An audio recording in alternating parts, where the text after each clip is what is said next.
بسم اللہ الرحمن الرحیم۔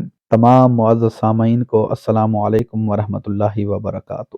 معزز سامعین، حضرت عبداللہ بن عمر رضی اللہ تعالی عنہ نے رسول پاک صلی اللہ علیہ وآلہ وسلم کا یہ بیان ارشاد فرمایا ہے کہ جو شخص چاہتا ہے کہ روز قیامت کو اس طرح دیکھ لے جیسے آنکھوں سے دیکھا جاتا ہے تو وہ شخص سورہ تکویر، سورہ انفطار اور سورہ انشقاق کو پڑھ لے۔ اس میں سب سے پہلے روز قیامت کا نقشہ کھینچا گیا ہے اور یہ بتایا گیا ہے کہ جب وہ پیش آ جائے گا تو ہر شخص کے سامنے اس کا کیا دھرا سب آ جائے گا۔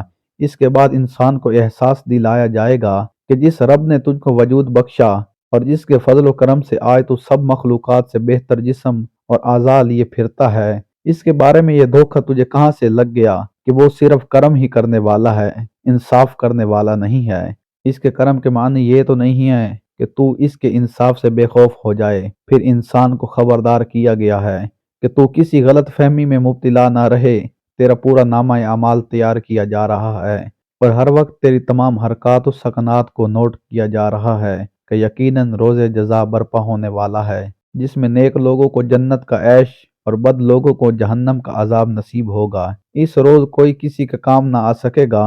فیصلے کے اختیارات بالکل اللہ تعالیٰ کے ہاتھ میں ہوں گے، اور اس دن جب آسمان پھٹ جائے گا اور تارے بکھر جائیں گے اور جب سمندر پھاڑ دیے جائیں گے اور جب قبریں کھول دی جائیں گی، اس وقت ہر شخص کو اس کا اگلا پچھلا سب کیا دھرا معلوم ہو جائے گا۔ اے انسان، جس نے تجھے پیدا کیا، تجھے متناسب بنایا اور جس صورت میں چاہا تجھ کو جوڑ کر تیار کیا، ہرگز نہیں بلکہ اصل بات یہ ہے کہ تم لوگ جزا و سزا کو جھٹلاتے رہے، حالانہ کہ تم پر نگراں مقرر ہے ایسے معزز کاتب جو ہر تمہارے فعل کو جانتے ہیں۔ یقیناً نیک لوگ مزے میں ہوں گے اور بے شک بدکار لوگ جہنم میں جائیں گے۔ جزا کے دن وہ اس میں داخل ہوں گے اور اس سے ہرگز غائب نہ ہو سکیں گے، اور تم کیا جانتے ہو کہ وہ جزا کا دن کیا ہے؟ اور یہ دن وہ دن ہے جب کسی شخص کے لیے کچھ کرنا کسی کے بس میں نہ ہوگا۔ فیصلہ اس دن بالکل اللہ تعالیٰ کے اختیارات میں ہوں گے۔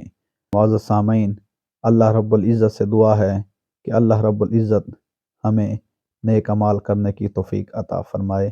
آمین ثم آمین۔